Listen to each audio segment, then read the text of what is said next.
चलिए, तो आज हम लोग सबसे पहले तो बायोलॉजी पढ़ेंगे और बायोलॉजी में हम लोगों का जो आज टॉपिक है वो क्या है?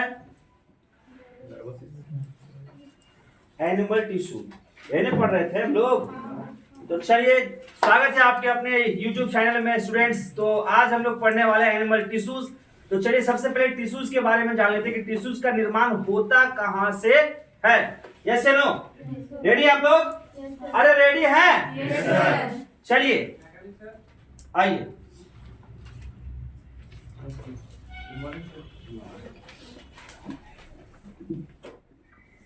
तो चलिए, एनिमल टिश्यू हेडिंग दीजिएगा।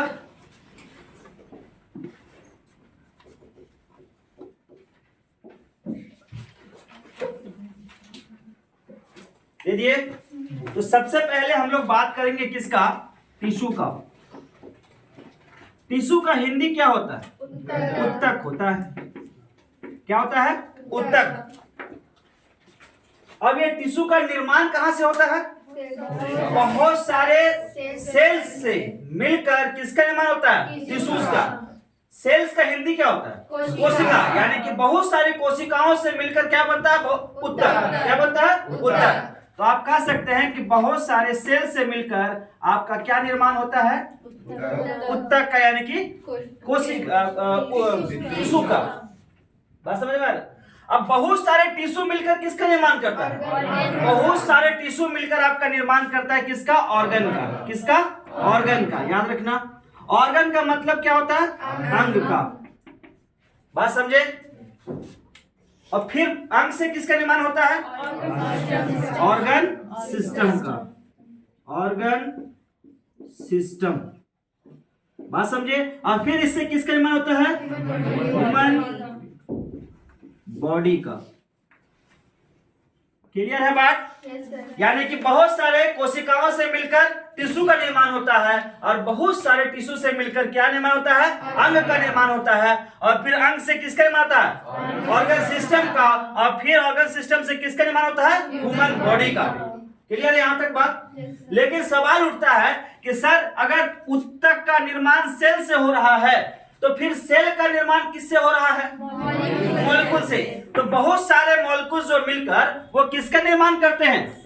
सेल्स का निर्माण करते हैं। बहुत सारे मॉलिक्यूल जो है वो मिलकर किस, तो बहुत सारे मॉलिक्यूल्स मिलकर सेल का निर्माण करता है। और मॉलिक्यूल का निर्माण कहां से होता है? तो बहुत सारे एटम से मिलकर किसका निर्माण होता है? मॉलिक्यूल का निर्माण होता है। तो आप कह सकते हैं कि भाई बहुत सारे मॉलिक्यूल्स से मिलकर किसका निर्माण होता है? सेल्स का। और बहुत सारे एटम्स मिलकर किसका निर्माण होता है? मॉलिक्यूल्स का। बात समझ में आया? एटम्स का हिंदी क्या कहते हैं हम लोग? और ये क्या होता है? बात समझे? तो बहुत सारे परमाणु मिलकर, बहुत सारे अणु मिलकर, बहुत सारे कोशिका मिलकर, बहुत सारे उत्तक मिलकर अंग। फिर किसमें? और फिर हमारा क्या बनता है? Human body. ठीक है, रख दीजिए वहां। बात समझे? अब सवाल उठता है कि सर, उत्तक का अध्ययन को क्या कहते हैं? उत्तक का अध्ययन को क्या कहते हैं? तो हिस्टोलॉजी। क्या कहते हैं? हिस्टोलॉजी। हिस्टोलॉजी। ठीक है ना? क्या कहते हैं? हिस्टोलॉजी। इसके अध्ययन को क्या कहते हैं? हिस्टोलॉजी। और अगर आपसे कोई प्रश्न पूछ दे कि सर, टिश्यूज का, उत्तक का स्टडी को हम लोग हिस्टोलॉजी कहते हैं, तो आप बताइए कि सेल्स के स्टडी को क्या कहते हैं? साइटोलॉजी। क्या कहते हैं? साइटोलॉजी। सेल्स के स्टडी को हम लोग साइटोलॉजी कहते हैं। बात समझ में आया? टिश्यूज के बारे में समझ में आया? टिश्यू का निर्माण कैसे होता है? बहुत सारे सेल्स मिलकर टिश्यू का निर्माण करते हैं। और टिश्यू बहुत सारे मिलकर ऑर्गन का। फिर ऑर्गन से ऑर्गन सिस्टम। फिर उसके बाद ह्यूमन बॉडी। लेकिन अगर कोई पूछे कि बहुत सेल्स का निर्माण किससे होता है, तो बहुत सारे अणुओं से मिलकर सेल्स का निर्माण होता है। अब बहुत सारे परमाणु से मिलकर किसका निर्माण होता है? अणु का निर्माण होता है। क्लियर है यहां तक बात? यहां तक क्लियर है? चलिए आगे बढ़ते हैं।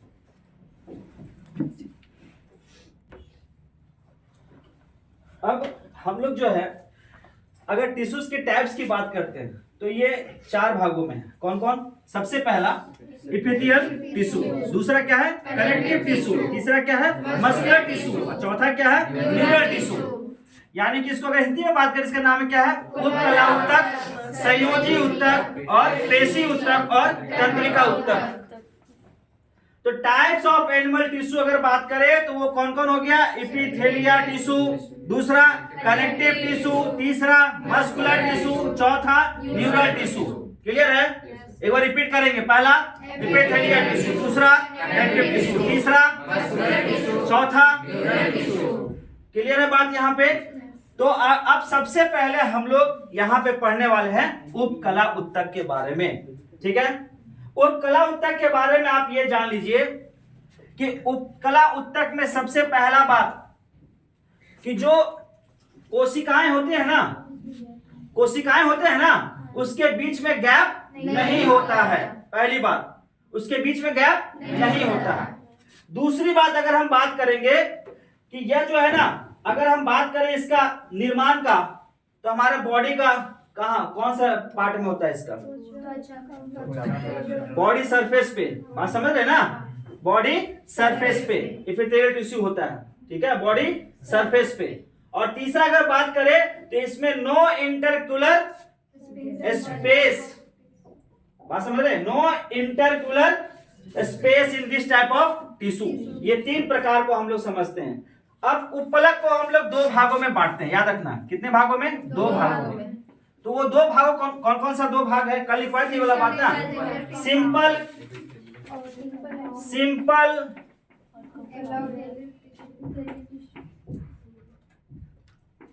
थियल टिश्यू। ठीक है? और दूसरा क्या है? कंपाउंड। तो सबसे पहले इसका बात करते हैं, चर्चा करते हैं। सिंपल एपिथेलियल टिश्यू क्या होता है? इसको अगर हिंदी में बात करें तो सरल उपकलक उत्तक। क्या कहेंगे? सरल उपकला उत्तक। और अगर इसकी बात करें तो ये होता है जटिल उपकला उत्तक। ये होता क्या क्या है? तो सबसे पहले हम लोग बात करेंगे किसका? Simple epithelial tissue. बात समझ गए? ये होता क्या है? बात समझना। देखो, ये ना एक तरह से फ्लैट होता है पूरा। बात समझ रहे हो? जैसे कि मान लीजिए इस तरह से आपको फिगर बना देते हैं। ये फिगर बना दिए। ठीक है? इस प्रकार से फिगर आपका रहेगा, ये फिगर रहेगा। ठीक है? तो ये इसके बारे में कहा जाता है कि ये जो सरल उपकलक उत्तक होता है, ये होता है किस लेयर में? सिंगल लेयर में। किसमें होता है? सिंगल लेयर में। तो सबसे पहला पॉइंट इसका होता है कि यह किसमें होता है? सिंगल लेयर में होता है। पहला चीज सरल उपकलक उत्तक जो होता है वो किसमें होता है? सिंगल लेयर में। बात समझ में? और ये होता कहां है? तो हमारे शरीर के गुहा। बात समझ रहे? जैसे कि आप देखिए ब्लड नली है ना, उसके किनारे किनारे होगा। बात समझे? आप इसको, ये स्ट्रक्चर आप बताए थे ना, क्या बोलते हैं इसको? ट्रैकिया के किनारे किनारे होगा। बात समझ रहे हैं? तो ये जो होता है, ये आपका सिंपल एपिथेलियल टिश्यू जो होता है, ये शरीर गुहा के आवरण व नलियों में पाए जाते हैं। तो नली में समझ लेना है ना, पाइप वगैरह के नलिया का बात कर रहे हैं। ठीक है? अब आते हैं दूसरा बात किसका? कंपाउंड का। तो दूसरा में आप देख लीजिए कंपाउंड एपिथेलियल टिश्यू का अगर चर्चा करते हैं तो इसमें आप ये जान लीजिए कि ये जिस तरह से सिंगल लेयर होता है ना, ये जैसे सिंगल लेयर होता है, simple epithelial tissue single layer से होता है, इसका जो लेयर होता है वो सिंगल लेयर में होता है। लेकिन कंपाउंड एपिथेलियल टिश्यू में लेयर सिंगल नहीं होता है। तो इसके बारे में आप जान लीजिए कि इसमें मल्टीपल लेयर होते हैं। मल्टीपल लेयर होते हैं। मल्टीपल लेयर का मतलब इसके ऊपर के ऊपर, इसके ऊपर के ऊपर, इसके ऊपर के ऊपर। बात समझे?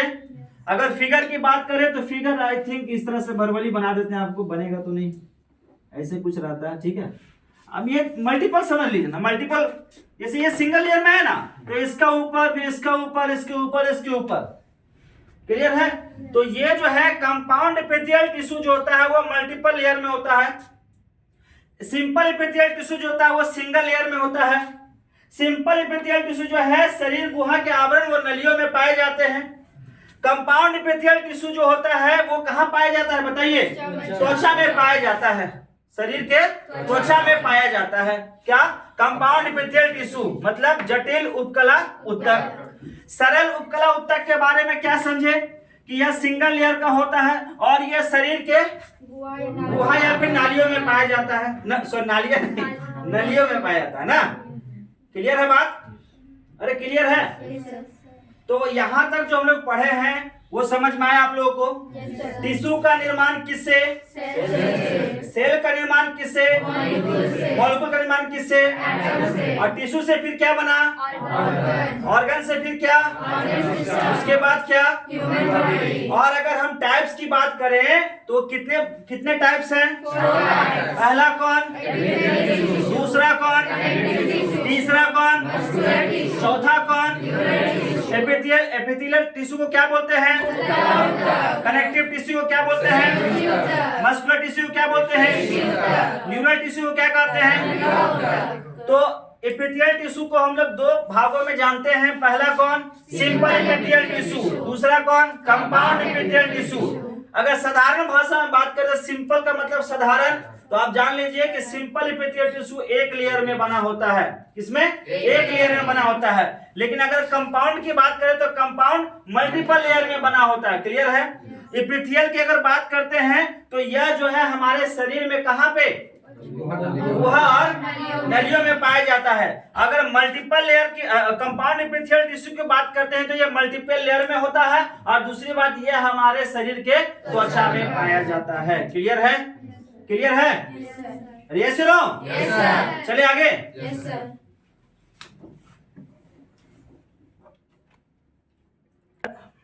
संरचना के आधार पर अगर हम बात करें तो संरचना के आधार पे आपको जो है वो कितने प्रकार के होते हैं? ये सरल उपकलक उत्तक 3 प्रकार के। कितने? 3 प्रकार के। अब ये कौन कौन सा 3 प्रकार होता है? तो पहला होता है सल्की, दूसरा होता है घनाकार और तीसरा होता है खंबानुमा। सल्की क्या होता है ये उसके बारे में चर्चा करते हैं सबसे पहले। तो पहला हमारा पॉइंट है क्या? सल्की।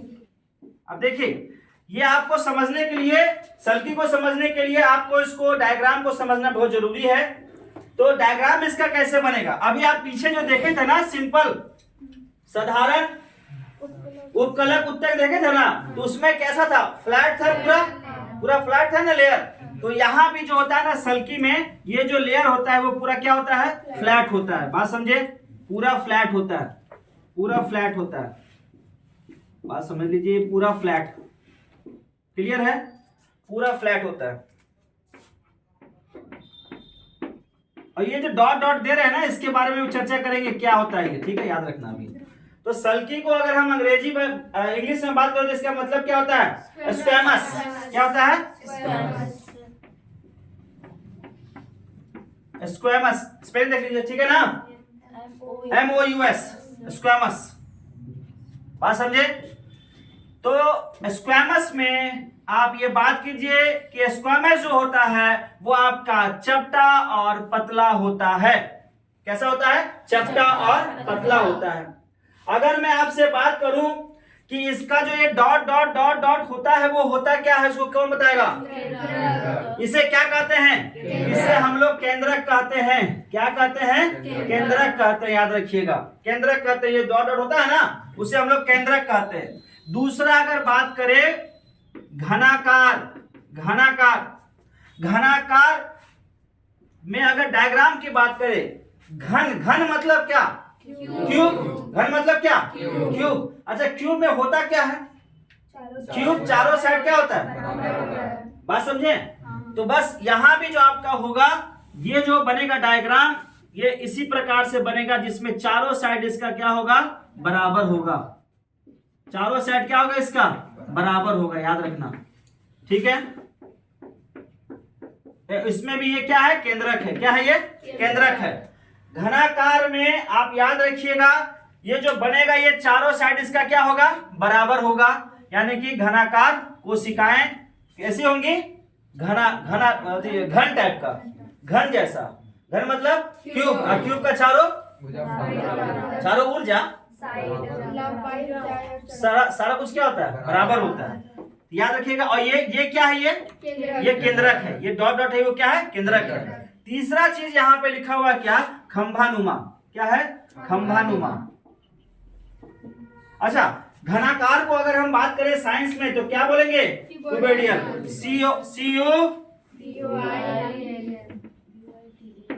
ठीक है। अब आते हैं खंभानुमा। ये खंभानुमा कैसा है? देखिए, खंभानुमा का अगर बात करेंगे तो फिगर भी इसी तरह से कुछ बनेगा भाई।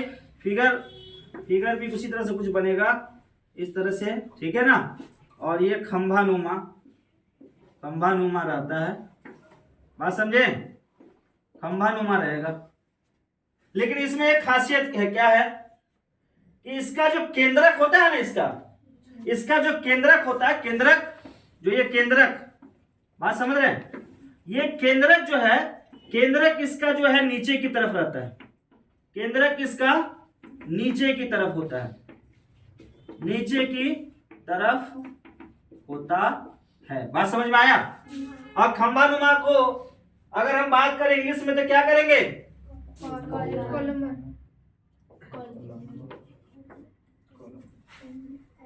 ठीक है, MNOR। समझ में आया? तो सल्की जो है वो कैसी होती है? चपटी और पतली होती है। घनाकार कैसा होता है? घन जैसा होता है। बात समझ रहे हैं? उसके बाद खंभानुमा कैसा होता है? इसको आप कॉलम बाजी भी समझ सकते हैं। तो कॉलम ऐसे होता है ना। अरे कॉलम, ये क्या हो गया? रो हो गया, कॉलम हो गया? रो हो गया। और ये क्या हो गया? कॉलम हो गया। तो बस यही है। तो कॉलमनुमा होता है यानी खंभानुमा होता है। ठीक है। और ये बात करें, इसका जो केंद्रक होता है, ये केंद्रक कहाँ होता है? नीचे की तरफ होता है। बात समझ रहे? और ये सब डॉट डॉट क्या है? ये सब क्या है? केंद्रक है इसका। तो संरचना के आधार पे सरल उत्कलक उत्तक 3 प्रकार के होते हैं।